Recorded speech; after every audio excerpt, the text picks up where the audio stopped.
Hello everyone, welcome to battle IAS. I hope आप लोग बहुत अच्छे होंगे।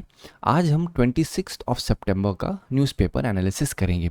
इसमें टोटल मैंने 4 आर्टिकल लिए हैं, जिसमें पहला आर्टिकल बात करता है कॉफ़ी बोर्ड के बारे में और ईयूडीआर, जिसे हम लोग यूरोपियन यूनियन डिफॉरेस्टेशन रेगुलेशन भी कहते हैं, किस तरीके से ईयूडीआर कॉफ़ी के ऊपर इम्पैक्ट करेगा ये भी आपको बताऊंगा। कॉफ़ी की स्टैटिक इन्फॉर्मेशन आपको प्रोवाइड करूंगा, फिर कॉफ़ी से कनेक्ट करके उसकी वैरायटीज़ बताऊंगा, पीवाईक्यूज़ जो उठे हैं वो बताऊंगा, फिर आपको कॉफ़ी किस क्लाइमेटिक रीजन में होती है, फिर टी के साथ उसको कनेक्ट करूंगा और इससे साथ एक ऐसी स्टैटिक इन्फॉर्मेशन मिलेगी जिससे आपको एक प्रॉपर पैटर्न समझ में आ सके कि क्वेश्चन पूछा कैसे जाता है। GS paper 2 European union discuss हो रहा है और यूरोपियन यूनियन पे हर साल कहीं ना कहीं किसी ना किसी फॉर्म में 1 से 2 क्वेश्चन पूछे जाते हैं।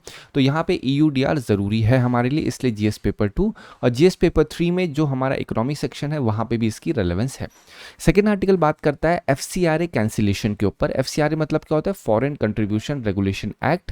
तो ये अगर किसी को फॉरेन फंडिंग लेनी होती है तो उसमें एफसीआरए का रजिस्ट्रेशन चाहिए होता है, लाइसेंस चाहिए होता है। तो जो सोनम वांगचुक की ऑर्गेनाइजेशन है वो कैंसिल कर दिया गया उनका लाइसेंस। तो उसका कनेक्शन मैं समझाऊंगा लद्दाख प्रोटेस्ट के साथ क्या है और इसका क्या इम्पैक्ट होगा। फिर मैं आपको एफसीआरए के बारे में एक अच्छी खासी इन्फॉर्मेशन दूंगा और इसी से कनेक्टेड जीएस2 2015 में क्वेश्चन उठा है, examine critically the recent changes in the rules governing foreign funding of NGO under the foreign contribution regulation act 1976। As it is इस क्वेश्चन के ऊपर पूछा गया है। जब आपको मैं आर्टिकल समझाऊंगा तो इन आर्टिकल्स के पॉइंट को यूज करके आप इस क्वेश्चन में डाल सकते हैं। थर्ड आर्टिकल बात करता है इंडिया की पहली overseas defence facility Indian firm के द्वारा बनाई गई है। मैं आपको बताऊंगा कहाँ बनाई गई है। ये भी 2 से 3 दिन पहले मैंने आपको यही एग्जैक्ट आर्टिकल समझाया था। आज का आर्टिकल बहुत ज़्यादा रिपीटेड फॉर्मेट पे है, मतलब जो जो आर्टिकल्स हैं वो आपके पहले भी डाल चुका है द हिंदू, लेकिन फिर भी उसकी एक अपग्रेडेशन है। जो डेवलपमेंट हुआ है उस न्यूज़ में ये उसके ऊपर चीज़ें आ रही है। ठीक है, ये GS2 3 दोनों के लिए रेलिवेंट है। लास्ट आर्टिकल बात करता है सुप्रीम कोर्ट एग्जामिन करने जा रही है एक पिटीशन जो कि फॉरेन ट्रिब्यूनल्स के ऊपर डाली गई है आसाम के अंडर। मैं यहाँ पे आपको समझाऊंगा पहले फॉरेन ट्रिब्यूनल्स क्या है, कैसे फॉरेन ट्रिब्यूनल का जो फंक्शनिंग मैकेनिज्म है वो इम्पैक्ट कर रहा है वहाँ के ट्राइबल्स को, मैं आपको वो बताऊंगा। फिर सुप्रीम कोर्ट कैसे एग्जामिन करेगा वो समझाऊंगा। एक अच्छी खासी अंडरस्टैंडिंग आपको मैं प्रोवाइड करूंगा इस पूरे आर्टिकल में। हमेशा बेटा एक चीज़ ध्यान रखिए, कभी कोई भी न्यूज़ हो रही है तो आप उसको फेसेस में पढ़िए। ठीक है, अक्सर आदत ये होती है कि नहीं भैया मुझे डेली ना नई न्यूज़ चाहिए, बट आप यूपीएससी की तैयारी करो, डेली नई न्यूज़ नहीं ला सकते हो आप लोग को एक लूप बनाना होगा न्यूज़ का। अगर आपने एक लूप बना लिया कि भैया ये सोशल है, फिर ये इकोनॉमिक है, ये पॉलिटिकल है, ये साइंस एंड टेक है, तो आपको वहाँ से न्यूज़ मिलना स्टार्ट हो जाएंगे। लेकिन वहाँ पे भी आपको डेली नया नहीं ढूंढना है। आपको कोशिश ये करनी है कि किस तरीके से आप एक न्यूज़ के स्टैटिक इन्फॉर्मेशन को अपग्रेड कर पा रहे। आप सोच के देखो 30 डेज हैं, डेली आप 5 नई न्यूज़ अगर पकड़ोगे तो आप कितना हो जाएगा? अप्रॉक्सीमेटली 150 न्यूज़ हो गई। और यहीं पे आप, मैं कहता हूँ चलो 365 नहीं 300 रखो। 300 रखोगे तो कहाँ पे होगा? 300 इधर जोड़ दोगे तो हिसाब लगाओ कितना एक न्यूज़ के हिसाब से आपका आसानी से 4000 प्लस हो रहा है। आप एक साल में, मैं 365 भी नहीं लगेगा, केवल 300 भी अगर आप करोगे 300 दिन, तो आप क्या 4000 से ज़्यादा न्यूज़ को अपने दिमाग में रख पाओगे। और क्वेश्चन कितना पूछा जाता है? 100 क्वेश्चन में से हार्डली 20 क्वेश्चन भी होंगे जो स्टैटिक इन्फॉर्मेशन के ऊपर ही होते हैं बेसिकली। जो करंट में 2 ही 3 क्वेश्चन होंगे। तो आपको लग रहा है जो आपका इनपुट है और आउटपुट रेशियो बराबर हो रहा है? आंसर इज नहीं। तो कभी भी be practical, be logical about this thing. आपको न्यूज़ की नई नई वेराइटीज़ पे नहीं जाना कि नहीं सर आज तो हम कुछ नया नहीं पढ़े। हर एक न्यूज़ आपको रिलेवेंट लगेगी, क्योंकि यूपीएससी का सिलेबस इतना वेग और इतना ब्रॉड है कि आपको कोई भी टीचर पढ़ाएगा लगेगा हाँ भैया कहीं ना कहीं तो इसका जुड़ाव होगा ही होगा। तो ये आपकी या किसी गलती नहीं, क्योंकि यूपीएससी का सिलेबस ही बहुत ही ज़्यादा जनरलाइज्ड है। यहाँ पे अगर आपका कोई भी कंपस है वो है आपका पीवाईक्यू और सिलेबस। इसीलिए अगर आपको सीएससी करना है तो आपको मेथड सीएसपी पता होना बहुत ज़रूरी है। सीएसपी मेथड क्या होता है? आपको करंट के साथ स्टैटिक कनेक्ट करना है, स्टैटिक को आपको पीवाईक्यू के साथ कनेक्ट करना है। ऐसे तो अगर आप न्यूज़ देखोगे हर एक में कोई ना कोई स्टैटिक होगी, बट वो स्टैटिक की रेलेवेंस कैसे डिसाइड करोगे? वो होगी पीवाईक्यू सेक्शन से। और पीवाईक्यू में जो रॉन्ग आंसर्स हैं उसके नोट्स बना करके आप एक फुल एंड फाइनल कह सकते हो कि भैया मैंने ना न्यूज़ तैयार कर ली है। यही एकमात्र तरीका है। ये ऐसा नहीं बोल रहा कि मेरे पास कोई आत्मज्ञान हो रखा है, ये तरीका ही यही है। कोई भी आपको कोई दूसरा तरीका बता रहा है वो एब्सोल्युटली रॉन्ग है। मैं इतना भरोसे से कैसे कह सकता हूँ? ये नहीं बोल रहा कि मेरा तरीका है, रीज़न है क्योंकि इसके अलावा कोई तरीका है ही नहीं जिससे आप ये चीज़ कर सकते हो। आपको ये सीएसपी मेथड फॉलो करना ही पड़ेगा बेटा, नहीं तो आप करंट अफेयर को अलग पढ़ोगे, स्टैटिक अलग पढ़ोगे, पीवाईक्यू अलग पढ़ोगे, और तीनों के तीन जब डाइवोर्स रहेंगे ना तीनों में, तो आप कभी भी एक साथ आपको मैरिज करानी है तो ये हो ही नहीं पाएगा, समझ रहे? तो इस वजह से मैं हमेशा कहता हूं कि आप सीएसपी मेथड को फॉलो करिए, और फॉलो करने का एकमात्र तरीका है डेली न्यूज़ का जो एक स्टैटिक पोर्शन पकड़ के पीवाईक्यू के साथ कनेक्ट कर दीजिए, और do not look for new every day, क्योंकि रोज आपको नया नहीं मिलेगा। आज जो ये आर्टिकल लद्दाख प्रोटेस्ट भी पुराना है, 2 दिन पहले मैंने बताया था। फिर ये जो आपको फैसिलिटी दिख रही है इंडियन फर्म की, ये भी पुरानी है। बट यहाँ पे थोड़ा बहुत जो डेवलपमेंट होता है वो पता होना चाहिए, क्योंकि न्यूज़ेस जो होती है फेजेस में चलती हैं। पहला फेज क्या होता है? अर्ली फेज होता है, बच्चा जन्म लेता है। दूसरे फेज में क्या होता है? मैच्योर होता है। तीसरे फेज में ओल्ड होता है। बहुत बेसिक बता रहा हूँ, ठीक है? यहाँ पे मैं एडोलेसेंट वगैरह ला ही नहीं रहा। तो न्यूज़ भी कुछ ऐसा ही है। जब पहली कोई न्यूज़ आती है तो बहुत ही अर्ली फेज में होती है, बहुत ही बोलते एक न्यूज़ आए कि हाँ भैया ये ऐसा हुआ है, लेकिन थोड़ा सा वेट करो, तुरंत उस पर नोट्स मत बनाओ। आप सेकंड फेज देखोगे 2-3 दिन बाद, फिर उसी के ऊपर आर्टिकल आएगा, क्योंकि न्यूज़ ऐसे ही है। आप सोच के देखो, 30 पन्ने में न्यूज़ द हिंदू वालों को भरना है। वो यूपीएससी सोच के नहीं कह रहे हैं, वो ऑल ओवर इंडिया के लिए पेपर में आर्टिकल्स डाल रहे हैं। वो आर्टिकल सिर्फ इसलिए डालते हैं लोगों को करंट के बारे में जानकारी रहे, ना कि यूपीएससी का पढ़ें बच्चे। सेकंड फेज मैच्योरिटी फेज होता है। यहाँ पे अगर कोई न्यूज़ रिपीट हो रही है, अर्ली फेज से यहाँ तक ट्रांसफर हो रही है, तो आपके लिए रेलेवेंट है, ध्यान रखिए। अगर कोई न्यूज़ यहाँ पे पैदा हुई है और यहीं पे खत्म हो जा रही है, तो उसकी रेलेवेंस उतनी ज़्यादा नहीं होगी। लेकिन अगर कोई न्यूज़ डेवलप हो रही है, पहले उसका बर्थ हुआ, फिर वहाँ पे वो यंग पे मतलब बोलते हैं ना मैच्योर हुए, फिर ओल्ड हो रहे, तो अगर फेसेस में चल रही है, देयर आर हाई चांसेस कि उससे पूछा जाएगा क्वेश्चन। मैं क्यों कह रहा हूँ? क्योंकि क्वेश्चन ऐसे ही पूछे जाते हैं। एक दिन किसी फेस 1 में एग्जामिनर नहीं पढ़ा होगा, इस फेस 2 तो पढ़ लेगा ना। अगर एग्जामिनर न्यूज़ को देख रहा होगा तो उसके दिमाग में बार बार हिट होगा, तो कोई ना कोई स्टैटिक पोर्शन पूछेगा ही पूछेगा। इसीलिए आपने नोटिस किया होगा, जो मैंने आपको बताया था ब्रेन ईटिंग अमीबा जो केरला में फैला हुआ है, वहाँ पे मैंने बताया था कि भैया अर्ली फेज चल रहा है, अभी और आएंगे। और आपने देखा होगा पूरे महीने कहीं ना कहीं 3 से 4 आर्टिकल उठे हैं उसके ऊपर। फिर जो यूएस की टैरिफ वाला है उसके ऊपर भी आर्टिकल उठे हैं। तो ये सारे तरीके होते हैं आपको पढ़ने के, अगर आपको करंट अफेयर ढंग से पढ़ना है। चलो स्टार्ट करते हैं अपना पहला आर्टिकल। पहला आर्टिकल बात करता है कॉफ़ी बोर्ड और ईयूडीआर के ऊपर। तो हुआ क्या है, पहले आपको मैं पूरा इस न्यूज़ के बारे में बता देता हूँ। European union deforestation regulation, word में कह रहा है डिफॉरेस्टेशन रेगुलेशन। अब इसका मतलब क्या है? ये 30 दिसंबर 2024 से इफेक्टिव कर दिया गया। जो बड़े बड़े एक्सपोर्टर्स हैं यूरोपियन यूनियन की कंट्रीज़ में एक्सपोर्ट करते हैं, ठीक है। अब यहाँ पे हुआ क्या वो समझो। हुआ ये कि भाई जो कॉफ़ी प्रोड्यूसर है, अगर मान लेते हैं आप कॉफ़ी अपने खेत में बोते हो, ठीक है, और उस कॉफ़ी को आप बेच देते हो यूके में, या यूके नहीं, लेट्स से आप बेच देते हो जर्मनी में, राइट। तो अब इसका मतलब क्या है कि आपने कॉफ़ी उठाई फिर एक्सपोर्ट कर दिया। लेकिन अगर ईयूडीआर है तो इसका मतलब ये है कि अगर आपने अपने पूरे 1 बीघे में कॉफ़ी बो दी, लेकिन आपने बगल में देखा कि जंगल है, आप देखा मेरा ही तो है, चलो मैं काट के दोबारा वहाँ कॉफ़ी बो लेता हूँ, तो आप अगर डिफॉरेस्टेशन, पेड़ की कटाई करने के बाद वहाँ पे कॉफ़ी बो रहे हो, फिर उस कॉफ़ी को एक्सपोर्ट कर रहे हो, कहाँ पे? यूरोपियन यूनियन में, तो उस चीज़ को रेगुलेट करने के लिए ईयूडीआर बनाया गया। मतलब साधारण सी भाषा में ये है कि आपको पेड़ों की कटाई नहीं करनी है कॉफ़ी बोने के लिए। अगर कॉफ़ी आप बो रहे हो एग्जिस्टिंग तो बोलो, लेकिन पेड़ की कटाई करके दोगे तो वो यूरोपियन यूनियन में एंटर नहीं हो पाएगा। इसके रेगुलेशन के लिए ईयूडीआर लाया गया था, ठीक है। अब कॉफ़ी बोर्ड ने क्या कहा, अब यूरोप में बहुत बड़ी मात्रा में कॉफ़ी जाती है, तो कॉफ़ी बोर्ड ने इनिशिएटिव चलाया कि फार्मर्स को, आपको, हमें सबको अवेयरनेस फैलाई, कैपेसिटी बिल्डिंग करना स्टार्ट किया कि भैया आप लोग ये ईयूडीआर को फॉलो करिए, क्योंकि मार्केट हमारी बहुत बड़ी है यूरोप में। अगर हम फॉलो नहीं करेंगे तो हमारी मार्केट जो होती है बहुत बुरी तरीके से एक्सप्लॉइट इन द सेंस वो ख़राब हो सकती है हमारी मार्केट, और ख़राब होगी तो हमारा जो कॉफ़ी प्रोड्यूसर्स हैं इंडिया के, उनको बहुत ज़्यादा नुकसान होगा इस चीज़ से। तो एक तरफ तो हम लोग क्या कर रहे हैं, लोगों को अवेयर कर रहे हैं, मोबाइल ऐप बना रखा है, रजिस्ट्रेशन कर रहे हैं जिससे ईयूडीआर फॉलो हो सके। ऑन द मीन टाइम हम क्या कर रहे हैं, डोमेस्टिक पुश भी कर रहे हैं, क्योंकि हमें कहीं ना कहीं डाउट हो रहा है, चलो ईयूडीआर है, व्हाट इफ कल को इन्होंने टैक्सेशन लगाना डबल कर दिया, टैरिफ लगा दिया यूरोप ने, तब जो हमारे कॉफ़ी प्रोड्यूसर्स हैं उनको बड़ा नुकसान होगा। तो ये नुकसान ना हो, इस वजह से हम क्या कर रहे हैं, इंडिया में ही कॉफ़ी के कंजम्पशन को बढ़ाने के लिए स्टेप्स ले रहे हैं, जिससे क्या होगा कि भैया कॉफ़ी अगर बाहर नहीं जा पा रही तो ये ना हो, वेस्ट ना हो, प्रोड्यूसर को पैसा ही ना मिले, क्योंकि कॉफ़ी के ऊपर एमएसपी नहीं है। बाकी सारे जो आपके स्टेपल फूड्स होते हैं वहाँ मिलता है, कॉफ़ी की एक कैश क्रॉप है, यहाँ पे किसी भी तरीके से एमएसपी नहीं दिया जाता है। इसके ऊपर भी क्वेश्चन उठाए, मैं अभी आपको दिखाऊंगा भी, ठीक है। तो इस वजह से ज़रूरी हो जाता है कि फार्मर्स जो हैं कॉफ़ी के, कॉफ़ी प्लांटर्स जो हैं, उनको नुकसान ना हो, कि अगर बाहर की मार्केट बन रहा है तो इंटरनल प्रोडक्शन इतना हो कि कंजम्पशन भी उतना हो जाए पूरा, ठीक है। ये एक न्यूज़ था बेसिकली। अब यहाँ पे आप जनरली न्यूज़ पढ़ के ख़त्म कर दोगे, लेकिन हमें आगे जाना है, ठीक है। हम आगे जाएंगे तो क्या पढ़ेंगे, कॉफ़ी इन इंडिया पढ़ते हैं। स्पीशीज़ कौन कौन सी ग्रो की जाती है, एक अरेबिका कॉफ़ी, एक रोबस्टा कॉफ़ी, ठीक है। इतना नहीं पता होना चाहिए, इसमें अगर एक बार पढ़ोगे भी तो आपको समझ में आ जाएगा। ये हायर एल्टीट्यूड पे ग्रो की जाती है, अराबिका अरब से। फिर जो आपकी रोबस्टा होती है लोअर एल्टीट्यूड में ग्रो की जाती है, ये आपको पता होना चाहिए, दैट्स ऑल, ठीक है। फिर मेजर स्टेट्स देखा जाए, कर्नाटका में सबसे ज़्यादा, फिर आपका केरल, तमिलनाडु। ट्रेडिशनल एरियाज़ में, नॉन ट्रेडिशनल एरियाज़ देखा जाए, नॉन ट्रेडिशनल एरियाज़ मतलब जहाँ जनरली कॉफ़ी नहीं बोई जाती लेकिन फिर भी बोई जा रही है, प्लांटेशन जो वहाँ के फार्मर्स होते हैं उनके द्वारा। इंडिया को टॉप 10 कॉफ़ी प्रोड्यूसर्स में कहा जाता है ग्लोबली, ठीक है। ये कॉफ़ी इंडिया के बारे में मैंने आपको बता दिया, जो मेजर है अराबिका एंड रोबस्टा। अब मैं आपको क्लाइमेट रिक्वायरमेंट की बात बताऊं तो 15 टू 28 डिग्री सेल्सियस की रिक्वायरमेंट होती है। अरेबिका जो होता है उसको थोड़ा सा कोल्डर रीजन चाहिए होता है, रोबस्टा वार्मर क्लाइमेट को टॉलरेट कर लेती है। रेनफॉल देखा जाए तो 150 टू 2 सेंटीमीटर एनुअली रेनफॉल की ज़रूरत होती है।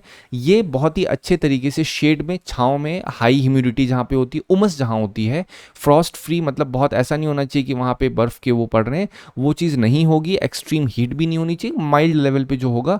तो वहाँ पे सॉइल अगर वेल ड्रेन्ड है, रेड और लैटरेट सॉइल, ह्यूमस में ज़्यादा है, ठीक है, तो वो एक क्लाइमेट अच्छा कहा जाता है कॉफ़ी की ग्रोथ के लिए, ठीक है। ये मैंने आपको एक अंडरस्टैंडिंग प्रोवाइड कर दी। अब देखो यूपीएससी 2010 का सवाल, ठीक है। अब जो जो चीज़ें मैंने बताई आपको पता होना चाहिए। जनरली कैसे कॉफ़ी ग्रो की जाती है ये भी आप समझ के चलो। कॉफ़ी को तरीके अलग अलग होते हैं, ठीक है। सीड से भी कर सकते हैं, फिर जो प्लांट उसके तरीके होते हैं ना, ये स्टेम है तो इसको काट के भी किया जा सकता है। और वहीं पर अगर टी को मैं बताऊँ, चाय को, तो उसमें क्या किया जाता है, जो चाय के पेड़ होते हैं उससे उनकी टहनियाँ काट के उसकी सैपलिंग को लगाया जाता है, फिर वो उगती हैं। ये एक जनरल तरीका कहा जाता है टी के रिगार्ड में। अगर आप इस क्वेश्चन को पढ़ेंगे तो आपको दिखेगा, दो coffee and tea both are cultivated on hill slopes, there is some differences between them regarding their cultivation. Basic question, coffee plant require a hot and humid climate of tropical areas, whereas tea can be cultivated in both tropical and subtropical areas. Okay, ठीक है। फिर coffee is propagated by seed but tea is propagated by stem cuttings only. अब देखो यहाँ पे क्या कह रहे हैं, coffee is propagated by seed, तो ठीक है यहाँ पे, लेकिन टी क्या केवल जो स्टेम की कटिंग के द्वारा ही प्रोपोगेट किया जा सकता है या उपज की जा सकती है चाय की? आंसर इज नहीं। Nature is very broad. कहीं भी आपको कोई चीज़ लिमिटेड दिख रही कि भैया इसको हम ऐसे ही कर सकते हैं नेचर में, तो देयर आर हाई चांसेस वो गलत होगा। और वहाँ पे आप देखो अगर कॉफ़ी प्लांट्स के बारे में, तो हॉट एंड ह्यूमिड क्लाइमेट आपको भी बताया वहाँ पे होता है। अगर कॉफ़ी यहाँ पे अरेबिका और रोबस्टा की बात नहीं हो रही, यहाँ पे एक जनरलाइज कॉफ़ी है, ठीक है, तो हॉट एंड ह्यूमिड क्लाइमेट होता है, तो आप आसानी से बोल सकते हो one is the right one. तो ये बेसिक एक तरीका मैंने आपको बताया, इसीलिए मैंने आपको क्लाइमेट रिक्वायरमेंट यहाँ पे डाली जिससे आपको अंडरस्टैंडिंग हो सके। फिर देखिए कॉफ़ी बोर्ड ऑफ इंडिया, मतलब कॉफ़ी में अगर ये कैश क्रॉप है, एमएसपी नहीं, तो कोई ना कोई तो रेगुलेशन के लिए होगा, तो उसका नाम है सीबीआई। ये एक स्टैट्यूटरी बॉडी है जो ministry of commerce and industry के अंडर में आती है। टी बोर्ड भी commerce, ministry of commerce he handle करता है। टी बोर्ड भी क्या है? टी बोर्ड भी एक स्टैट्यूटरी बॉडी है। टी बोर्ड के ऊपर सवाल पूछा गया है, इसलिए कॉफ़ी बोर्ड के ऊपर सवाल पूछा जा सकता है। कॉफ़ी बोर्ड का हेडक्वार्टर कहाँ है? बेंगलुरु में है। इसका फंक्शन क्या होता है? रिसर्च करना, EUDR कंप्लायंस सपोर्ट दे रहा है, जिस तरह से कॉफ़ी बोर्ड इसीलिए न्यूज़ में था, ठीक है। एमएसपी प्राइसिंग समझोगे तो मैंने आपको पहले बता दिया, कॉफ़ी के लिए कोई भी एमएसपी नहीं होता है, ये डिपेंड करता है ग्लोबल डिमांड के ऊपर। कॉफ़ी इतना हाईली डिमांड होता है कि फार्मर्स को नुकसान नहीं होता जनरली, वो एक बेसिक प्राइस से ज़्यादा ही उनको हमेशा प्राइस मिलता है। इस वजह से गवर्नमेंट कभी कभी थोड़ा बहुत सब्सिडी दे देती है, लेकिन जनरली देखा जाए तो ऑलरेडी इतना इंटरनेशनल प्राइजेस में अच्छा खासा मिल जाता है फार्मर्स को, जो कॉफ़ी प्लांटेशन होते हैं, फार्मर्स होते हैं जनरली, ठीक है। तो ये कॉफ़ी बोर्ड और एमएसपी के बारे में आपको मैंने अंडरस्टैंडिंग प्रोवाइड कर दी। अब एक बार यूपीएससी 22 का क्वेश्चन देखिए with reference to tea board, ठीक। Tea board is a statutory body, absolutely right. It is regulated by ministry of agriculture. अभी तो बताया मैंने मिनिस्ट्री ऑफ कॉमर्स में आता है, this statement is wrong. The tea board head office situated in Bengaluru, this is wrong. अब देखिए यहाँ पे क्या किया इन्होंने, क्या कर दिया, टी बोर्ड हेड ऑफिस, इन्होंने कॉफी बोर्ड के हेड ऑफिस जो बेंगलुरु है वो लिख दिया। अगर यहाँ पे लिखा होता the coffee board head office is situated in Bengaluru, तब ये एब्सोल्युटली राइट होता, ठीक है। लेकिन लिखा है टी बोर्ड, तो टी बोर्ड का कहाँ पे है?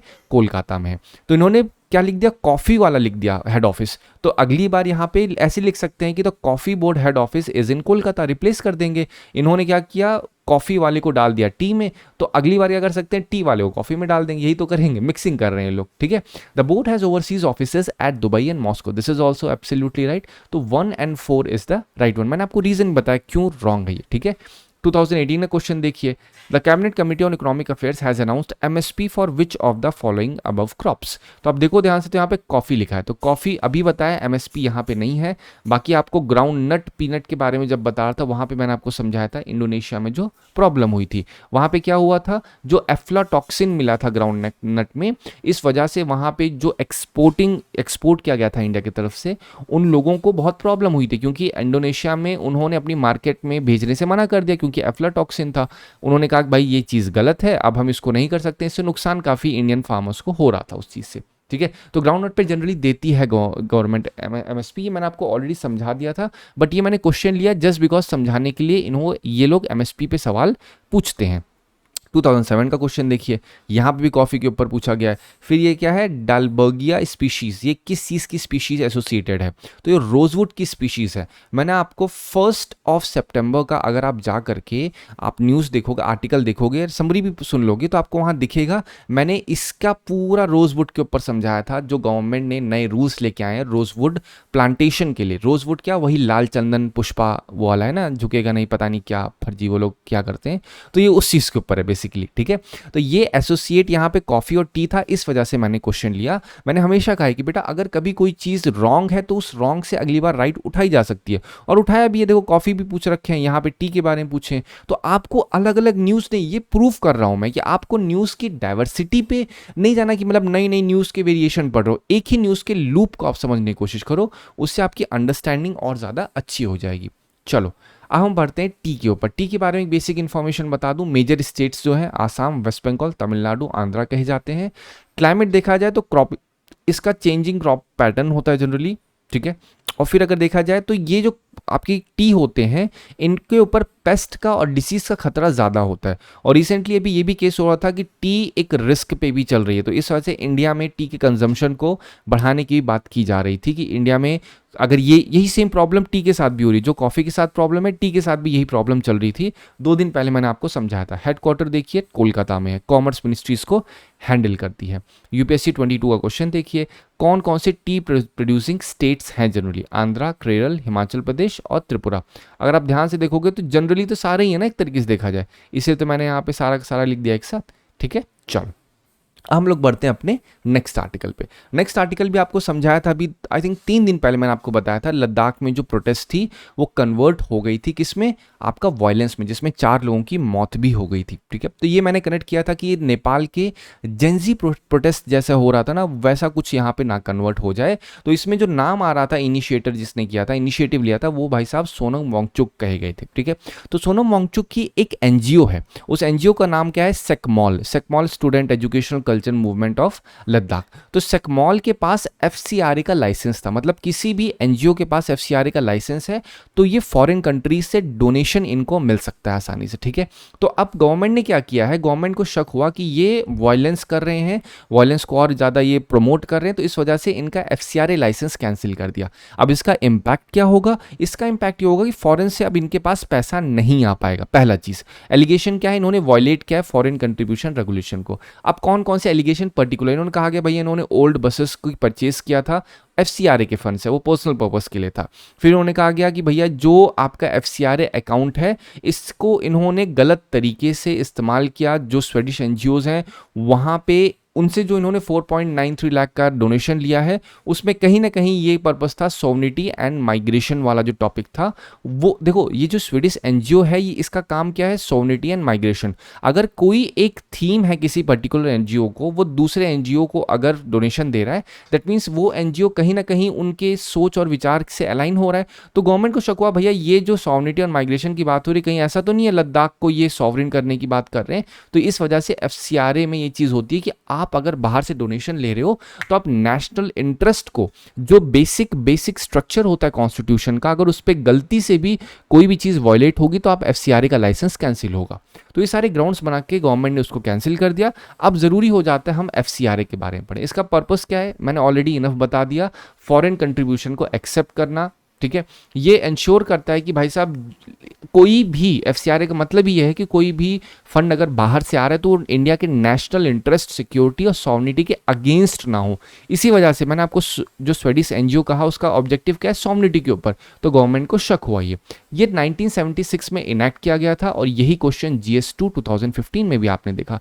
मिनिस्ट्री ऑफ होम अफेयर्स इसको डील करती है। ये किस पे अप्लाई करता है, एनजीओ, सोसाइटी, ट्रस्ट, एजुकेशन जो इंस्टीट्यूशंस होते हैं, पॉलिटिकल पार्टीज पे भी ये अप्लाई होता है। ठीक है, ये ऐसा नहीं है कि भाई साहब पॉलिटिकल पार्टीज कहीं से भी इसको फॉरेन कंट्रीब्यूशन ले सकती हैं, तो ये चीज़ नहीं होती कि भैया आप जाओ आराम से ले लोगे। तो एफसीआरए इनके ऊपर अप्लाई होगा कि आप लोग चाहे गवर्नमेंट सर्वेंट हो चाहे पॉलिटिकल पार्टीज हो, आप लोगों को फॉरेन कंट्रीब्यूशन नहीं लेना है, आप नहीं ले सकते हो। कौन ले सकता है, जो सोशल ऑर्गेनाइजेशन है, जो समाज के लिए काम कर रही हैं। रजिस्ट्रेशन इसमें मैंडेटरी होता है, एफसीआरए लाइसेंस आपको ज़रूरी है। अगर आपको फॉरेन फंड लेना है 5 साल के लिए लाइसेंस एप्लीकेबल होता है। इस लाइसेंस में आपको अकाउंट नंबर मिलेगा, वो अकाउंट का हेड ऑफिस जो है वो दिल्ली की एसबीआई ब्रांच में रहता है। ठीक है, इसीलिए कहा गया है न्यू दिल्ली की मेन ब्रांच में ही एफसीआरए का बैंक अकाउंट खुलेगा, वहीं पर डोनेशन आए। किसी इंडिया के दूसरे अकाउंट में आप नहीं खोल सकते हो, ये आपको पता होना चाहिए। आपको ये नहीं सोचो कि भाई आईसीआई में खोल देंगे एफसीआरए, नहीं, आपको एसबीआई और न्यू दिल्ली की मेन ब्रांच में ही खोलना पड़ेगा। और इसका जो मेन पर्पस है वो हमेशा ना पता है चैरिटी ही होना चाहिए। ये नहीं होना चाहिए कि चैरिटी की आड़ में आप कोई दूसरा काम कर रहे हो। अक्सर हॉट में इसलिए रहता है क्योंकि रिलीजियस कन्वर्जन में काफ़ी ज़्यादा एफसीआरए का नाम आता है। अमेंडमेंट्स की बात करूं, यहाँ पे 2020 में अमेंडमेंट्स हुआ था। जो एडमिनिस्ट्रेटिव एक्सपेंसेस होते हैं पहले 50% थे कि भैया एक एनजीओ 50% जितना ही फंड है उसको एडमिनिस्ट्रेशन के लिए यूज़ कर सकती है, लेकिन अब 20% कम कर दिया। आधार मैंडेटरी है ऑफिस बियरर का, साथ ही साथ पेनल्टी भी लगाई गई है इस एफसीआरए पे कि अगर आपने किसी भी एफसीआरए के प्रोविजन को अगर ना माना या अगर ये देखा गया कि आप लोग इसको फॉलो नहीं कर रहे हो तो आपका लाइसेंस कैंसिल हो जाएगा। वही सोनम वांगचुक का हुआ है। दैट्स ऑल, ये चीज़ें आपको पता होनी चाहिए। अब मैं देख लेता हूँ क्वेश्चन GS2 2015 का।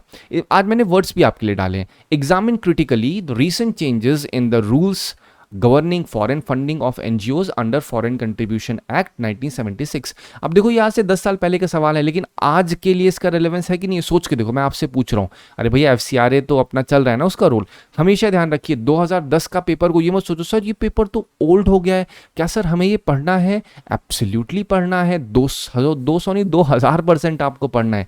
Never ever doubt about this. कोई आपको बोल रहा है भैया ये तो ओल्ड हो चुका है PYQ, PYQ is always evergreen, it is like evergreen forest. जो आपको डेली कोचिंग में बोलते हैं ना, जनरली टेस्ट सीरीज बनाई जाती, कहां से बना रहे हैं आप खुद सोच के देखो। ये टेस्ट सीरीज तो ऐसे ही बना रहे हैं ना, डेली 30 क्वेश्चन या 100 क्वेश्चन बनाते हैं, तो ये लोग यही थीम बना रहे हैं। कहां से ला रहे हैं? डेली नया क्वेश्चन थोड़ी लेके आ रहे हैं, ये वही घुमा घुमा के इधर से उधर कान पकड़ के बनाते रहते हैं, बेचते रहते हैं टेस्ट सीरीज को। तो आप पीवाईक्यू को अपना एकदम हार्ट एंड सोल मानिए। ठीक है, तो क्या रहे हैं, क्रिटिक एग्जामिन करना है, वो भी क्रिटिकल लेवल पे जो रीसेंट चेंजेस हुए हैं। तो पहले आपको रीसेंट देखो, पहला पार्ट क्या है इस क्वेश्चन में, एक ही पार्ट में सारा बोल दिया गया है कि आपको पहले की चेंजेस पता होने चाहिए और उन चेंजेस में आपको अपनी राय देनी है कि चेंजेस सही हैं या गलत हैं। That's all. तो आप इंट्रोड्यूस करो 25 से 30 वर्ड में कि फॉर एफसीआरए क्या करता है, वो आपने इंट्रोड्यूस कर दिया। फिर की चेंजेस डालो कि भैया 20% डाल दे। मैं अभी के चेंजेस के बारे में बता रहा हूँ, ये 2015 का सवाल है। ठीक है, फिर मैंडेटरी है, ये सारे चेंजेस डाले गए हैं।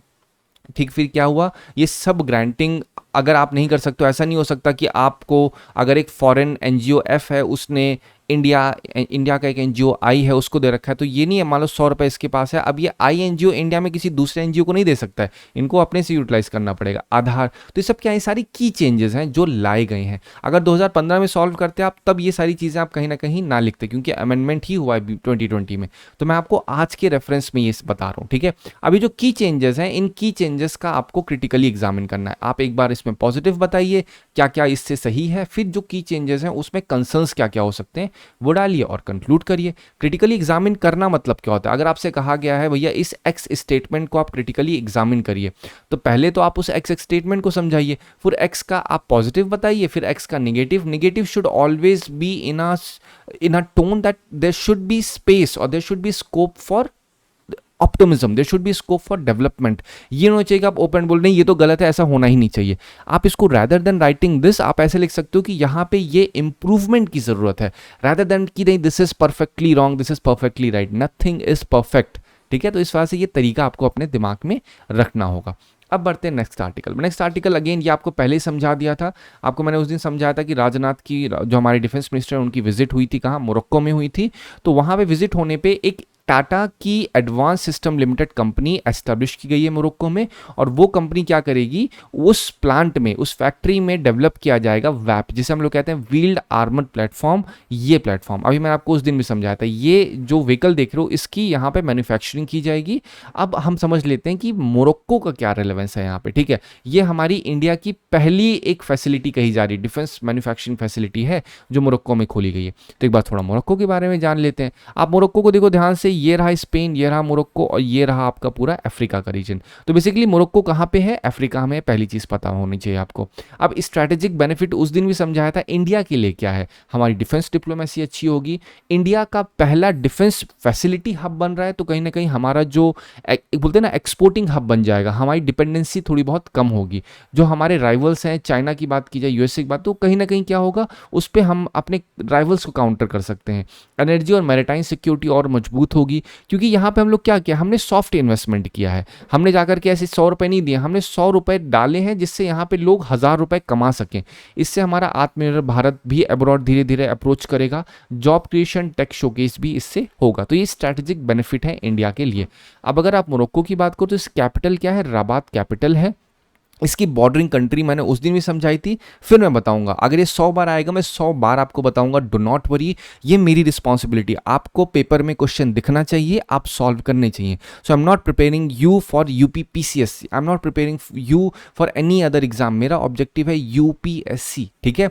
यूपीपीसीएस में आपको जो मैं टोन समझाऊं, मे भी शायद वो उतनी ना आपके लिए रिलेवेंस हो पाए। मैं क्लियरली बोलता हूँ उस चीज़ को, रीजन बीइंग क्योंकि यूपीएससी की टोन कंप्लीटली डिफरेंट होती है कंपेयर टू यूपीपीसीएस। वहाँ पे कहीं ना कहीं फैक्चुअल इन्फॉर्मेशन को डाल देते हैं, लेकिन यूपीएससी एक पर्टिकुलर पैटर्न को फॉलो करता है। और मैं इतना कॉन्फिडेंस तरीके से इसलिए बोल पा रहा हूँ क्योंकि जो मैंने बुक लिखी है पीवाईक्यू मेड इजी, वहाँ पे एक सीक्वेंस में मैंने एक एक क्वेश्चन को, पूरे 10 से 20 साल के क्वेश्चन को वर्ड बाय वर्ड एनालाइज किया। तो इस अनुसार मैं बोल पा रहा हूं कि नहीं, आपको यूपीएससी के लिए करना है तो वहां पे जरूरी हो जाता है कि वर्ड बाय वर्ड उस चीज को रिपीटेड फॉर्मेट पे रिवाइज करते रहिए। आप जितना रिवाइज करेंगे उतनी आपकी अंडरस्टैंडेबिलिटी और अच्छी हो जाएगी, ठीक है। तो मोरक्को की जो बॉर्डरिंग कंट्रीज है वो क्या है, वो वेस्टर्न सहारा एक तो आप डाल दो उठा करके, और दूसरी क्या है आप खुद देखिए यहाँ पे, दूसरी आपको देखोगे अल्जीरिया है, यहाँ पे आपको मॉरिटानिया भी लिखा है लेकिन ये नहीं है इसकी, ठीक है। राबात है इसकी लार्जेस्ट कैपिटल, वो लार्जेस्ट सिटी क्या है, कैसाब्लैंका है। यहाँ पे आपको एटलस माउंटेन भी देखने को मिलते हैं, और उसी के ऊपर ये देखिए एटलस माउंटेन के ऊपर क्वेश्चन भी पूछा गया है, नॉर्थ वेस्टर्न अफ्रीका। तो ये क्या है, नॉर्थ वेस्टर्न पार्ट ही तो है अफ्रीका का। फिर देखिए साहिल रीजन का क्या पार्ट है या नहीं है, कौन सा, मोरक्को। आंसर इज नहीं। आप ध्यान से देखो ये क्या है, मोरक्को है ये, ठीक है। तो क्या साहिल रीजन में आ रहा है, नहीं आ रहा। तो आप सोचो ये साहिल रीजन ऑरेंज ऑरेंज एरिया है, तो इसके ऊपर वाला जो एरिया होता है, नीचे वाला एरिया, मैं आपको ऊपर वाले एरिया को बता दूं, ये ड्राई रीजन है और ये ग्रीन रीजन है। तो साहिल क्या है, साहिल ड्राई और ग्रीन बेल्ट के बीच का हिस्सा है, यहाँ ड्राई भी मिलेगा ग्रीन भी मिलेगा, इस वजह से इसे साहिल कहते हैं। साहिल में टोटल 10 कंट्रीज आती हैं जो पता होना चाहिए, कौन सी, Mauritania, Senegal, Gambia, Guinea Bissau, Burkina Faso, Mali, Niger, Chad, और फिर आपका सूडान, इरिट्रिया के बारे में आपको पता होना चाहिए, फिर इथोपिया के बारे में आपको पता होना चाहिए, यहीं पे है। फिर यहाँ से रेड सी जा रहा है, आपको ये पता होना चाहिए, इसके ऊपर क्वेश्चन पूछा है, बॉर्डरिंग के ऊपर ये भी क्वेश्चन पूछा गया है। रेड सी में प्रेसिपिटेशन बहुत लेस होता है, यहीं पे आपको बबल एल मंदब स्ट्रेट भी देखने को मिलेगा। थोड़ा ऊपर जाओगे आपको यहाँ पे पर्शियन गल्फ भी आपको देखने को यहाँ पे मिल जाएगा, स्ट्रेट ऑफ हॉर्मुज भी देखने को मिलेगा। यहीं पे आप देखोगे स्विस कैनल दिखेगा, सम्ड पाइपलाइन भी मिलेगी, और सम्ड पाइपलाइन के ऊपर 23 में क्वेश्चन भी पूछा गया है। मैं जहां जहां वर्ड बोल रहा हूं मैं एक फ्लो में बोलने की कोशिश करता हूं, जो जो मेरे दिमाग में इम्प्रॉम्प्टो आ रहा है, और वो इम्प्रॉम्प्टो एब्सोल्युटली रेलेवेंट रहेगा आपकी यूपीएससी के लिए, आप इतना भरोसा करके चलिए बेटा, ठीक है। चलो, तो साहिल रीजन के बारे में आपको बेसिक बता दिया। ये देखिए साहिल के ऊपर क्वेश्चन आया, आपने सुना होगा साहिल रीजन में काफी मिलिट्री ग्रुप्स और यहाँ पे काफी ज्यादा प्रॉब्लम होती रहती है, सिविल ग्रुप्स रहते हैं, इस वजह से क्वेश्चन भी 24 का देखिए, there is instability worsening in Sahel region, absolutely right, there have been military takeovers, ये भी बिल्कुल सही है, ठीक है। तो statement A is the right one. अब हम लोग बढ़ते हैं अपने नेक्स्ट आर्टिकल पे। नेक्स्ट आर्टिकल का सबसे पहले एक बैकग्राउंड समझाता हूँ, हुआ क्या। अब देखो सुप्रीम कोर्ट में एक पिटीशन डाली गई, ठीक है। पिटीशन किसने डाली, एक महिला ने डाली जिनका नाम मेहरुनिसा है। उन्होंने कहा कि भाई मैं आसाम की रहने वाली हूँ और मुझे क्या किया है, फॉरेन ट्रिब्यूनल ने डिक्लेयर कर दिया है फॉरेनर। बजाय मेरी फैमिली नेम में जो एनआरसी मतलब क्या होता है, नेशनल रजिस्टर ऑफ सिटीजन में मेरा नाम है, होने के बावजूद भी मेरा नाम इलेक्शन में भी है, फिर भी मुझे फॉरेनर डिक्लेयर कर दिया। तो ये केस लेके पहुंची सुप्रीम कोर्ट के पास कि भैया ये चीज़ तो गलत है। अब सुप्रीम कोर्ट ने पूछा कि भाई ऐसा क्यों किया फॉरेन ट्रिब्यूनल ने, ठीक है। तो फॉरेन ट्रिब्यूनल के कुछ सर्टेन प्रोविजंस है। फॉरेन ट्रिब्यूनल क्या करता है कि अगर आपको बोलते हैं ना, एक रूरल और एक मार्जिनलाइज वुमेन अगर कभी भी मैरी करती है एक यंग एज पे, तो उसे प्रोड्यूस करना पड़ेगा डॉक्यूमेंट्री प्रूफ अपनी पेरेंटल इंफॉर्मेशन का या अपनी बर्थ का। तो ये नहीं कर पाई कौन, ये महिला जो है। तो इस वजह से इन्होंने क्या किया, इनको फॉरेनर घोषित कर दिया। तो इनका कहना है कि भैया जो हम ट्राइबल रीजन्स के लोग होते हैं, जो हम लोग बोलते हैं ना बहुत ही रूरल एरियाज के होते हैं, वहाँ पे डॉक्यूमेंटेशन उतना नहीं होता, जो कहीं ना कहीं सही भी बात है, ठीक है। रूरल एरियाज में उतना ज़्यादा डॉक्यूमेंटेशन पे ध्यान नहीं दिया जाता। तो अगर आप हार्ड एंड फास्ट एकदम प्रोविजन फॉलो करोगे तब तो फिर मैं फॉरेनर हो गई, फिर तो मेरा भारतीय होने का कोई मतलब ही नहीं है। मतलब मैं तो अब पूरी तरीके से क्या हो गई, एक तरीके से कहा जाए मैं एक माइग्रेंट हो चुकी हूँ, है कि नहीं। तो ये कोर केस इसका यही था। अब लीगल प्रोविजन जो था वो भी यही सेम चीज़ बताता है। जो आपका फॉरेन ट्रिब्यूनल ऑर्डर 1964 है, वो कहता है भैया ओरल एविडेंस नहीं चलेगा। तो ये जो दे रही है मैनुसा, ओरल एविडेंस दे रही है कि भैया हमारा नाम जो है एनआरसी में है, इलेक्टोरल रोल में है, लेकिन हमारे पास प्रूफ जो है वो उतना ज़्यादा नहीं है। तो इस वजह से फॉरेन ट्रिब्यूनल ने किया है। अब इनका आर्गुमेंट भी यही है कि डॉक्यूमेंट्री एविडेंस डालना कहीं ना कहीं मार्जिनलाइज वुमेन के लिए, मतलब जो बहुत ही निचले स्तर की महिलाएं होती हैं, जो रूरल एरिया से बिलोंग करती हैं, उनके पास नहीं होता है। इस वजह से ओरल एविडेंस कहीं ना कहीं क्या होता है, वो धीरे धीरे अगर ओरल एविडेंस को कंप्लीटली एक्सक्लूड कर दिया जाएगा तो उससे क्या होगा, बहुत सारे लोगों का डी नेशनलाइजेशन हो जाएगा, लोगों के पास मिल ही नहीं पाएगा, फिर तो प्रूफ ही नहीं सिटीजनशिप का। तो ये एक पार्ट है जो अब केस इश्यू होने जा रहा है। ये भी अर्ली स्टेज में, क्योंकि सुप्रीम कोर्ट टू एग्जामिन लिखा है, तो अभी इसकी मैच्योर स्टेज आएगी फिर मैं आपको समझाऊंगा। लेकिन बात किसकी गई है, फॉरेन ट्रिब्यूनल की बात की गई है। तो आपको ट्रिब्यूनल भी पता होना चाहिए। ट्रिब्यूनल मतलब क्या है, ट्रिब्यूनल मतलब स्पेशलाइज्ड कोर्ट। जिस तरह से आप लोग supreme court, high court, lower court देखते हो, वैसे ही ये सब्जेक्ट कोर्ट समझ लो, किसी एक पर्टिकुलर सब्जेक्ट पे छोटे छोटे कोर्ट्स बनाए जाते हैं। और इन कोर्ट्स के देखो, ये एकदम लेमन भाषा में बता रहा हूँ, एकदम रियल सेंस में कोर्ट नहीं कहा जाता है, इसको ट्रिब्यूनल कहा जाता है। तो ये जो कोर्ट्स हैं, इनका काम होता है अपने एरियाज में केसेस को डील करना। अगर कोई एनवायरमेंट कोर्ट है तो उसको क्या करेगा, वो एनवायरमेंट केसेस को केवल देखेगा। क्या वो आ करके फॉरेनर केसेस को देखेगा, आंसर इज नहीं, ठीक है। तो एनवायरमेंट केस के लिए क्या एनजीटी, नेशनल ग्रीन ट्रिब्यूनल बनाया गया है। तो बेसिकली क्वासी जुडिशियल बॉडी होती है, ठीक है। अब यहाँ पे होता क्या है, आर्टिकल 323A और B जो है कॉन्स्टिट्यूशन का, वो बात करता है किस चीज़ के ऊपर, ट्रिब्यूनल्स के ऊपर। अगर 323A की बात करें तो एडमिनिस्ट्रेटिव ट्रिब्यूनल्स बनता है यहाँ पे, जिसे हम कैट कहते हैं, सेंट्रल एडमिनिस्ट्रेटिव ट्रिब्यूनल। ये क्या है, ये जो सेंट्रल गवर्नमेंट के एम्प्लॉयज़ होते हैं, अगर उनको कभी कोई प्रॉब्लम होती है वो कैट के पास जा सकते हैं। और जो आर्टिकल B है वो कहता है कि भाई गवर्नमेंट के पास अधिकार है कि वो पर्टिकुलर सब्जेक्ट्स में ट्रिब्यूनल्स को या कोर्ट्स को बना सकती है, जिसमें इलेक्शन में, चाहे लैंड रिफॉर्म में, लेबर में, टैक्सेशन में जाकर के पर्टिकुलर कोर्ट्स बनाने का अधिकार है किसके पास, गवर्नमेंट के पास। इसीलिए यहाँ पे क्या है, फॉरेन ट्रिब्यूनल आप लोग देख रहे हो। यहाँ पे फॉरेन ट्रिब्यूनल क्या बनाया गया, 323B के द्वारा बनाया गया है, ठीक है। अब फॉरेन ट्रिब्यूनल के बारे में अगर थोड़ा सा बताऊं मैं आपको, ये आपका फॉरेनर एक्ट 1946 के द्वारा एक क्वासी जुडिशियल बॉडी बनाई गई। ये डिसाइड करता है कि कौन सा पर्सन फॉरेनर है, कौन इंडियन है। ये केवल अभी आसाम के लिए है, ठीक है। अभी पूरी इंडिया में फॉरेन ट्रिब्यूनल्स नहीं अप्लाई हो रहा है, लेकिन किंतु परंतु 2025 में इमिग्रेशन एंड फॉरेनर एक्ट आया गया, जिसमें फॉरेन ट्रिब्यूनल ऑर्डर 1964 को रिप्लेस कर दिया गया। अब क्या है, जो फॉरेनर ट्रिब्यूनल है, इसके पास जुडिशियल पावर है ऑल ओवर इंडिया में, लेकिन फिर भी अभी भी ये आसाम रीजन में ही काम कर रहे हैं। अब सोचो सर, आसाम में क्यों, क्योंकि बांग्लादेश है। अब बांग्लादेश क्यों, क्योंकि यहाँ पे बहुत ज़्यादा इन्फ्लक्स हुआ था किसका, रेफ्यूजीज़ का। इस वजह से ये डिसाइड करना ज़रूरी हो जाता है कौन आपका इंडियन है, कौन आपका बाहर का है। तो इस 2025 के इमिग्रेशन एंड फॉरेनर ऑर्डर में क्या किया गया, जुडिशियल पावर बढ़ाई गई कि भैया foreign tribunal arrest warrant issue कर सकते हैं। किसी भी सस्पेक्ट को, अगर कोई फॉरेनर होता है, उसको डिटेन किया जा सकता है, उसको डिपोर्ट करने का अधिकार है फॉरेन ट्रिब्यूनल के पास, ठीक है। चलो अब मैं आप ये समझो एनआरसी क्या होता है। एनआरसी मतलब क्या होता है, वर्ड ही समझो, एक रजिस्टर है सिटीजन का। कहाँ के, ये आसाम 2019 में बनाया गया था। दैट्स ऑल, इतना ही समझ के चलो। इसकी क्या किया, किस लिए बनाया गया, जिससे ये काउंट किया जा सके कौन है एक्चुअली इंडियन सिटीजन। ठीक है। इलीगल माइग्रेंट्स एक्ट 1983 क्या है, ये भी आसाम में ही अप्लाई हो रहा है, लेकिन अभी 25 में जो लाया गया है इसका जो स्कोप है वो बढ़ाया जा रहा है थोड़ा बहुत। लेकिन आपको बेसिक पता क्या होना चाहिए कि जितने भी ये सारे प्रोविजंस, जो भी रूल्स, जो भी एक्ट बताए, बेसिकली आसाम तक ही सीमित हो रहे हैं अभी, ठीक है। बट धीरे धीरे गवर्नमेंट इसकी स्कोप को बढ़ा रही है। चलो, टाइप्स ऑफ ट्रिब्यूनल में आपको पहले बता दिया, एडमिनिस्ट्रेटिव ट्रिब्यूनल है, इंडस्ट्रियल ट्रिब्यूनल, टैक्स ट्रिब्यूनल, ये सब क्या है 323B से बने हैं। एनवायरमेंट ट्रिब्यूनल एनजीटी बनाया गया, इलेक्शन ट्रिब्यूनल, फॉरेन ट्रिब्यूनल आपने देखा ही यहाँ पे, ठीक है। फिर आपका national company law appellate tribunal, ये जितना देख रहे हो सब के सब 323B के द्वारा गवर्नमेंट ने स्पेशलाइज कोर्ट्स बना रखी हैं, ठीक है। ये मैंने आपको ऑलरेडी बहुत डिटेल में समझा दिया था। अब जैसे आप देखोगे NCLA 8, तो ये क्या है, ये कंपनीज एक्ट 2013 के द्वारा बनाया गया था, जिसका काम क्या है, कंपनी रिलेटेड केसेस में अगर डिस्प्यूट होता है दो पार्टीज के बीच में, तो उस पार्टी पे अगर बोलते हैं ना NCLT, जैसे नेशनल कंपनी लॉ ट्रिब्यूनल कहते हैं, अगर उसने कोई ऑर्डर पास किया है तो उस ऑर्डर के अगेंस्ट में अगर किसी पार्टी को प्रॉब्लम होती है वो अपील कर सकती है national company law appellate tribunal में। अगर यहां पे भी दिक्कत होती है स्ट्रेट अवे सुप्रीम कोर्ट के पास जाओ, ठीक है।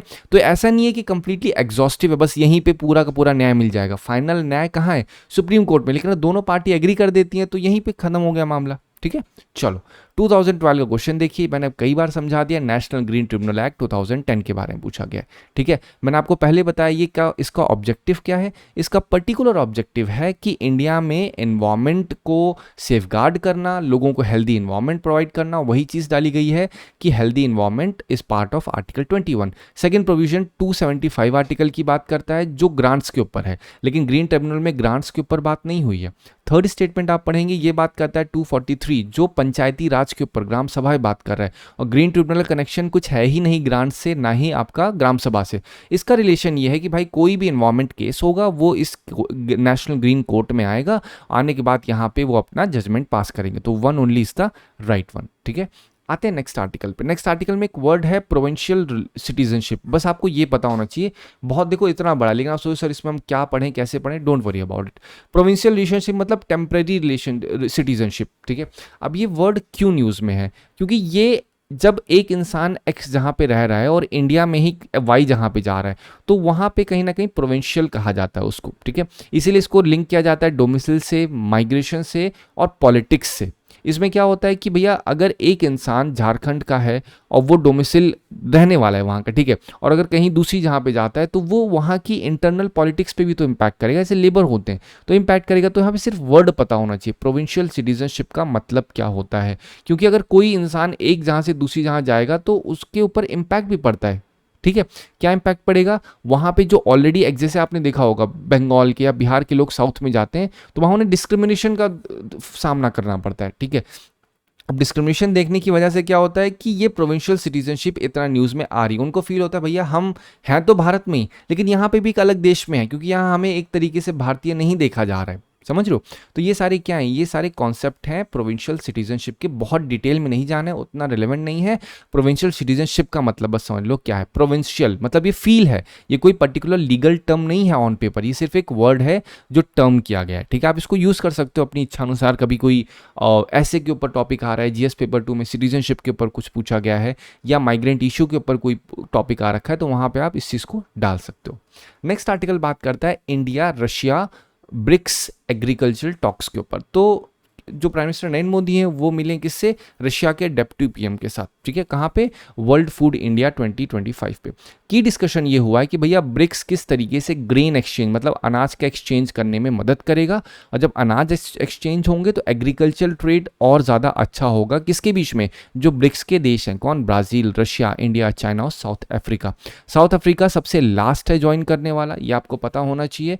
पहली ब्रिक्स समिट कहाँ हुई है ये भी आपको पता होना चाहिए, ठीक है। पहली ब्रिक्स समिट आप देखोगे रशिया आपको दिखेगी, जनरली क्या होते हैं वो ब्राज़ील लिख देते हैं, इसलिए वो गलत हो जाता है। जो जनरल टॉक हुई है यही है कि हम लोग कॉपरेशन एग्रीकल्चर फर्टिलाइजर में करें, फूड प्रोसेसिंग में करें, और फ्री ट्रेड एग्रीमेंट में करें कि टैरिफ का उतना ज़्यादा बोलते हैं ना, इतना टैरिफ ना लगे जिससे फार्मर्स डिमोटिवेट हों या फार्मर्स के ऊपर कॉस्टिंग बढ़े, ठीक है। अब यहाँ पे आपको ब्रिक्स के बारे में पता होना चाहिए, ग्रुपिंग है जो एमर्जिंग इकोनॉमीज़ हैं, ठीक है, इनका फोकस ये होता है कि हम लोग मल्टीलैटरलिज्म पे फोकस करें, आपस में हर एक का अपना इंटरेस्ट है इतनी कंट्रीज़ का, इसमें एक्सपैंड होकर नए मेंबर्स भी, ये सारे मेंबर्स क्या हैं, Egypt, Ethiopia, Indonesia, Iran, Saudi और यूएई, ये सब क्या है, न्यू मेंबर्स हैं। तो इनका जो ओवरऑल मल्टीलैटरल अप्रोच है उससे क्या हो, हर एक का अपना सेल्फ इंटरेस्ट है, लेकिन फिर भी हम लोग एक यूनिफाइड वे में एक सोल्यूशन निकाल सकें, इसमें सबका इंटरेस्ट छुपा हो, ट्रेड कोऑपरेशन हो, ग्लोबल फाइनेंशियल आर्किटेक्चर को रिफॉर्म करने का हमारा इसमें ब्रिक्स में ऑब्जेक्टिव कहीं ना कहीं रखा जाता है। किसी एक करेंसी के ऊपर डिपेंडेंसी ना रहे, जैसे आज क्या है, डॉलर के ऊपर हो रही है, अब इसीलिए डी डॉलराइजेशन के ऊपर बात हुई थी। अभी रिसेंटली आपकी जो 17th ब्रिक्स समिट हुई थी, वहां पे क्या हुआ था, डी डॉलराइजेशन के ऊपर बात हो रही थी। ट्रम्प ने कहा था मैं 400% तक टैरिफ लगा दूंगा अगर हमारे डॉलर को यूज करना बंद किया ट्रेड में। इसकी पहली समिट ऑलरेडी बता दिया 2009 रशिया में हुई है। 16th ब्रिक्स समिट के ऊपर 2025 का क्वेश्चन है, मैंने कल भी डिस्कस किया था, आज भी कर रहा हूं, एक बार इसको आप पढ़ लो, आपको समझ में आ जाएगा। गलती क्या की थी, 16th ब्रिक्स समिट का थीम इन्होंने चेंज कर दिया, ये है मल्टीकल्चरलिज्म, लेकिन यहाँ पे ये ओरिजिनल क्या है, ये मल्टीलैटरलिज्म है और इन्होंने मल्टीकल्चरलिज्म लिखा हुआ है। तो इन्होंने क्वेश्चन क्या पूछा, ब्रिक्स समिट कहाँ पे हुई, वेयर, ठीक है, कौन इसमें नया ऐड हुआ, हु, फिर क्या इसका थीम है, व्हाट। तो आपको क्या है, वेयर आपको पता होना चाहिए, अभी जो हुआ वेयर क्या है, रियो डी जेनेरियो, हु कौन है, कोई नया हुआ है तो इजिप्ट, इथोपिया, ये सारे आपको पता होने चाहिए, और व्हाट आपको पता होगा, मतलब इसका 17th का थीम, क्योंकि पूछा जा चुका है। तो नेक्स्ट बार 26 में भी क्वेश्चन पूछ सकते हैं वेरी करके, तो नेक्स्ट बार मैं प्रिडिक्ट कर सकता हूँ एससीओ के ऊपर सवाल पूछा जा सकता है, जो आपका तियानजिन में हुई है, एससीओ समिट हुई थी, ठीक है। चलो, तो ये 2014 का ब्रिक्स का सवाल देखिए, first BRICS summit Rio de Janeiro, अभी बताया रशिया में हुई है, ठीक है। लास्ट कौन है, साउथ अफ्रीका, ये भी बता दो, कितना इजी सवाल है, ठीक है। फिर 2010 का क्वेश्चन देखोगे, वही ब्रिक्स के ऊपर क्वेश्चन पूछा गया। तो ये सब बताने का ऑब्जेक्टिव है कि आप समझ सको, जो भी टॉपिक आपको मैं पढ़ा रहा हूँ वो कोशिश कर रहा हूँ सीएसपी मेथड पे रखने की, जिससे आपको मैं डेली नया जो पॉइंट है वो भी एक्सप्लेन कर दूँ, साथ ही साथ आपका लूप बना रहा है कि आपकी अंडरस्टैंडेबिलिटी, आपने सोचने समझने की शक्ति, आपकी एनालिटिकल स्किल जब आप मेन एग्जाम में बैठो वो अच्छे से कर सको। Again thank you so much for watching, I hope आपको इस वीडियो से मदद मिली होगी।